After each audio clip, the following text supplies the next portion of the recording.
I thought we'd have a look at where the fruit trees are up to on my mini orchard. This is a Victoria plum that I pruned back. It's got a number of flowers on it.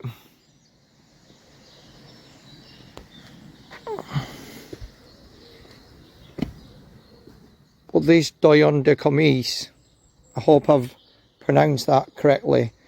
This is a pear that's delicious, and it also got quite a bit of pruning last year. It didn't produce much, but that's what fruit trees do. They kind of alternate in terms of the crops. You get a heavier crop one season and then the tree takes a bit of a rest the following year. There's quite a lot of bloom on this tree. It's probably the best it's ever been.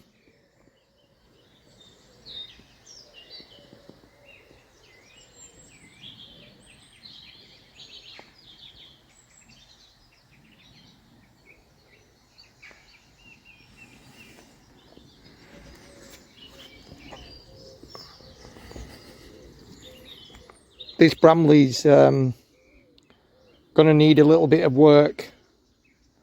It's got a bit of canker on it in different places, and this particular branch was growing in an unfavourable way, so I had to cut that back. But this apple tree in the corner here, it's fruiting this year. It didn't do much last year.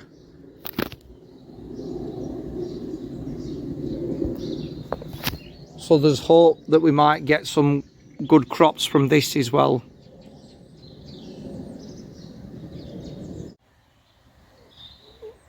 This is another area where I've done some early netting.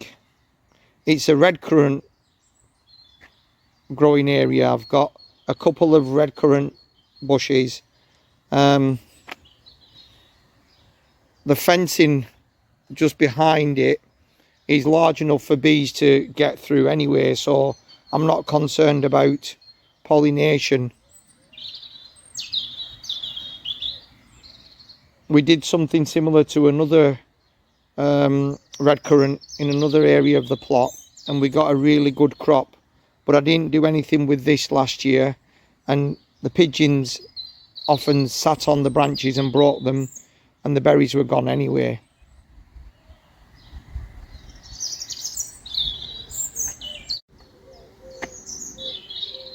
This was my best cropping gooseberry last year, and it sat strategically behind an area where I've got manure, a pile of manure that's rotting down, so that must have helped it feed it last year.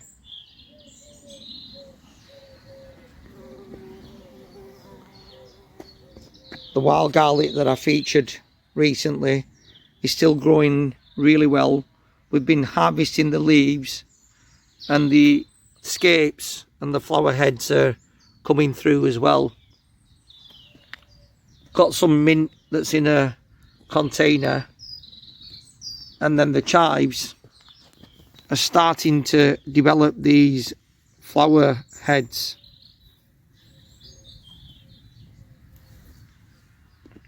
We've been picking chives quite regularly.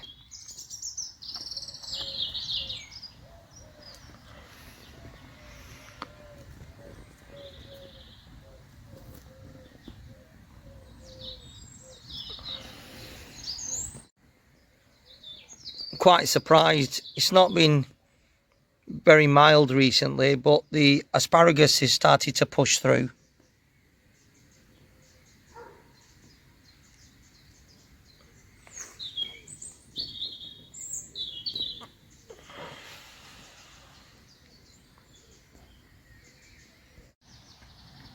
And finally, this is the rhubarb patch that we have. We just harvested some rhubarb today.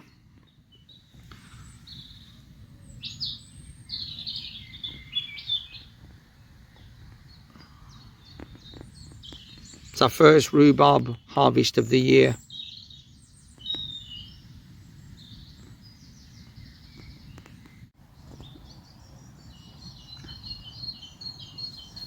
And these are actually quite tender. It's the first harvest that we're making of this season, so I think possibly some rhubarb crumble or rhubarb pie will be on its way.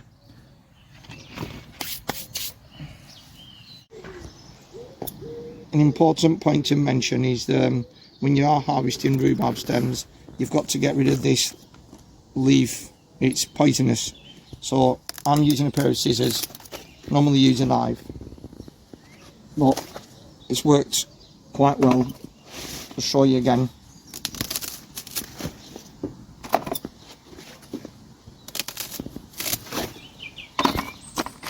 There we go.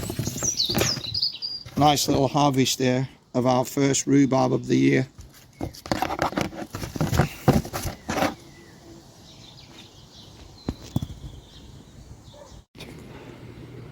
Right, we're on Ray's plot and not been on for a while. What's going on, Ray? Oh, tidying up, trying to get things ready for planting. And planting you've done, haven't you? What have you got over here? They're onions from sets and broad beans. They've been in for onions have been in for a while. Is it a tried and tested variety, sir? Is it Stuttgart? Oh, what have you gone for? Centurion. Centurion. Let's hope you get a right good commanding crop.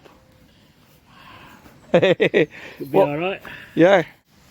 And over here you've got an established patch of, is it snakehead fritillary? Have I got that right? That is. Oh, it's been featured on Gardener's World. Grown them from seed. Put them in a pot and grown from seed. I've got some more at home just coming up. Look like little bits of grass. Safe seeds from these. And is that crocus? Yeah, or crocus. Remnants of the crocus? Yeah. These are Japanese anemone. Right. These things, yeah, they started up as a clump there and they're coming up all over the place. They send out runners. It'd be interesting to see what that looks like later on in the season if we can remember. That's a purpley. Right. Pinky purple colour. Hey, I'll tell you what we've done today. One of my favourites, I don't think. Japanese anemone. No, that. Oh, don't. That's mare's tail, that. Yeah. Now's the time they're coming up. Yeah. First one I've spotted on here. Hey, I'll mention to you while I'm here, we've done our first rhubarb harvest of the year. We took some stems. I've got some there, but I haven't taken any off yet. Took a couple of power spikes off. Oh, I noticed you're growing that, I'm going to be cheeky, that pencil variety, sir. I'm only joking. What, Yeah. what have you got here? I don't know what varieties yet. 2-3 types though, isn't it? 3 different ones. One far end is an acid one. It's a green stem. It's acid. It's lovely, that. But it grows big. We had some of that in one of the early years on the site when you gave us some green stemmed rhubarb. Yeah. Really tart tasting. Yeah. Delicious in a pie. Don't get it mixed up with the other one because you notice the difference. So you have a mouthful. Yeah. After the other. That was on. That was don't know what variety that is. There's 3 there. They were there when they came on. They're a red stem, and these were from seed. Glaskins perpetual it's called. But it's I'll take your word for it. Never got much from it, but there's something there now. And what's going on with your fruit then? You've got red currants, black currants from red currants from memory. On the far side. Yeah. Black currant, black currant, black currant. That one I think has had it. Because Liz has got one like that, and I think it's gone the same way. It's the cold. That's your strawberry guava, isn't it? Yeah. It's the cold has got to it. I think we had I'll leave it for a while, see if anything comes on. yeah, we had some But it was only a small plant, which has not been in long. very cold nights in January. I'm sure it was January, February. Yeah, it looked alright, and then that's what got the hellebore at the same time. And your borders of primula are looking glorious again. Was originally all polyanthus, now it's self-seeded and there's all sorts in there. So there's polyanthus there, multi-stemmed, multi-headed. Multi-head on one stem, Yeah. like these. And then That's like that. and then your primula, your primrose, sorry. Have we got any primrose there to see? Oh, there. Well, it might be. Yeah. Sometimes only have just one flower on to start with, and then it comes up later, you might have a polyanthus, I don't know. That looks like it, looks like all single stems on there. And what about your the taller primula, the one that's called Candelabra. candelabra? Yeah, I couldn't remember it. Down at the end, It's not. they got some flower buds on. Yeah, These are seeded all over the place. They're coming up everywhere now. candelabra is gorgeous looking. Here we go. Here's your candelabra. You see the flower buds just starting to come up. Yeah, They're dark red. There's loads of little tiny seedlings here as well. You can see them here. right. That's them. There'll be thousands of them there. If the weather's alright, don't dry out too much, there'll be loads of them. Started off a little patch and they all seeded themselves. Yeah. What else is going on? How's your apple tree doing? The mighty apple. Shall we have a walk over to the mighty apple?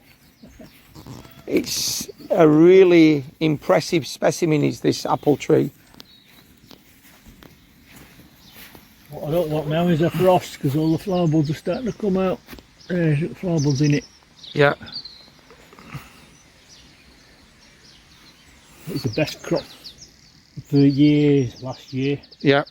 So after that, you usually get hardly anything. I can vouch for that, See what sir. happens this time. I can definitely vouch for that. See what happens. I love the shape on your apple tree. It's a low growing branched out tree, isn't it? Yeah. Its trunk is not much at all. That's as it was when they got it from my dad. Yeah. But I don't know what rootstock it's on. So what it's supposed to have been originally, I don't know. Beautiful. Dwarfing or what, I don't know, but it grows about 4 feet. Yeah. New stems about 4 feet every year. I've taken quite a bit of something off.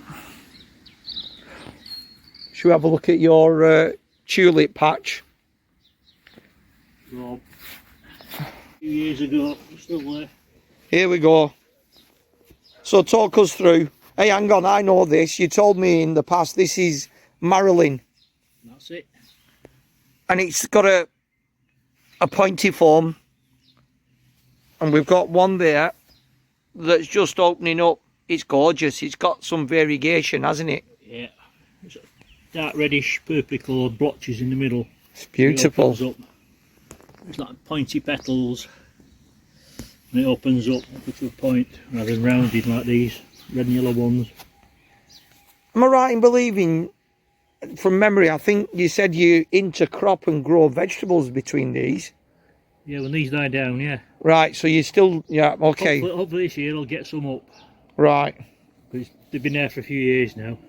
What are you thinking, sweet corn? Take 2. I might do. Yeah. Last year it didn't work, did it? No, just didn't work. There's next batches where I had some in last year, and I dug them up, and those are the ones that I've missed on that bit. So they're big enough to flower. You dig it up, you keep digging it over, and you still miss them. These are a different variety again. But Marilyn and these are a late one. Oh, hang on, I know this. Queen of the Night. Am I right? That's it. Oh, it's a shame it's not in bloom. Deep purpley colour. It's gorgeous, Queen of the Night. Yeah. But obviously it's a later blooming one, like you've said. Hang on, we've got one here that's just showing some of its Showing a bit of early colour. form. Yeah. I took some of those red ones home about a week ago. Yeah. And they were just opening up. Took them when it was near enough dark, and they were less coloured than that one. And is that the best They've time just to pick finished. them then? When do you pick Yeah. them for When they like that. for cut flowers? At this stage? Oh, that one. That one there. That one. Like that. All right, okay. So if you grow tulips, that's when you pick them for cut flowers, Yeah. and then you get a little bit more longevity Yeah. in your If vase. you take them like that, Nah, it's gone, isn't it? now, it'll be open here for a few days. If you take it home, it's warming home. 2 days and all the petals will fall. You just go. All right. And your daffodils in the corner, are they just going to be left to, obviously once you've dead-headed them, Go just to leave them dead-head. to develop energy for next year, Yeah. let them photosynthesize, leave the leaves as they are until they've dried and sort of fallen over. Yeah. When Do you dig them up? When they start dying off, the leaves start dying off, I can dig Yeah. them up Yeah, right. and I can shift them then. You stick them on one side and just leave them to dry out. But some of them obviously finished. But they're alright. You've got a couple of patches of comfrey there. If we just step over this rhubarb carefully. And the comfrey, do you want to tell the viewers what your comfrey is useful for anybody who's new to gardening? Do yourself plant food, water it on, or you can chop the leaves off and put it on the bed, let it rot down on its own. Yeah. And it's got a deep tap root, so it goes right down into the earth to pull up all the nutrients, and it puts it into the minerals, and it puts it into its leaves, and you get a comfrey tea from that if you want, or like you say, just put the leaves on. I get that. Got an old water tank, domestic water tank. Yeah. Put that in the bottom. Put a brick or loads of things on top of it to weight it down, and put some water in and just leave it. I've got some in there. The only one thing, the neighbours don't like it if you get too warm. Leave it open. Yeah. Well, I put it in. It really smells. I put it in. You know your milk cartons, the plastic milk containers. I chop the leaves up, push it in with a stick, put some water in, and then put the lid back on, and then put it in an area out of sight, and check on it every month. Give it a shake, and then decant it. I just put mine in and leave it, and you drain it off. Yeah. But that's for fruit comfrey. Yeah, it is. Yeah, and nettles are for your growth of leafy You do the same with growth. nettles. Yeah, That's nitrogen. nitrogen for leafy growth. Yeah. Well, between the comfrey and the nitrogen, you're on a winner, aren't you? Yeah. Right. And what about the loganberry then? Let's finish off with the loganberry. What's going on? Are you want to have a look at this area here? It's growing. Oh, you can see some buds forming. Now tell me about loganberry and training, because I've now got this loganberry that you gave me a couple of years ago, and I've got it growing. It's not established yet, but I'm hoping we might get some fruit. But you were keen to tell me about the way I was training it. Do you want to mention what's going on here? Well, if you look at the bottom, you can see there's loads of stumps from the ones that flowered Last year. last year and your previous years. Yeah. The ones you leave on when you're doing this now, the end of the year, all the things that's fruited, take it out down to the ground like that. It's interesting that you mentioned that you've got to train it in a horizontal manner, because you get a heavier crop, don't you? Yeah. Yeah. It's also easier to pick. If it's horizontal, it fruits better. If it's going straight up, it's still trying to grow. Right. Once you've got there, space them out. So you've got Okay. there. And make sure the birds don't get on them, because the pigeons, wood pigeons, will take them a lot. They smash loads of it down. Well, Ray, we're well into April. We're halfway there now. What are the key jobs for people to be thinking about? Like these deadheading, these hyacinths were yellow like that, but they've faded to enough light now, and they're going over, they're finishing. And you deaded them like you would do When with they're daffodils, would you? You take them off like that and just snap it off. You can leave the stem on, it won't hurt it. Okay. But these daffodils, do like that. It's starting to form a seed in there. Just do a demonstration. What would you do? You just That's form a seed pod. yeah. So let's get hold of it and Right. And then snap them off like that. as easy as that. Yeah. Okay. There's some lot dwarf ones, lot shorter ones. They finished, they were earlier. That's got a seed pod forming on it, so that needs to come off. I'll be doing that with my daffodils. I've got a variety called Jetfire. They're small. I think these are either minnow or tete-a-tete. Tete-a-tete's quite small as well, isn't it? Small, Yeah. early, but they have a few flowers on a stem. It's gorgeous, Most of these are this. just single ones. But there's also the odd strays in there which I didn't dig up last time, like the Right. tulips and everything else. Okay.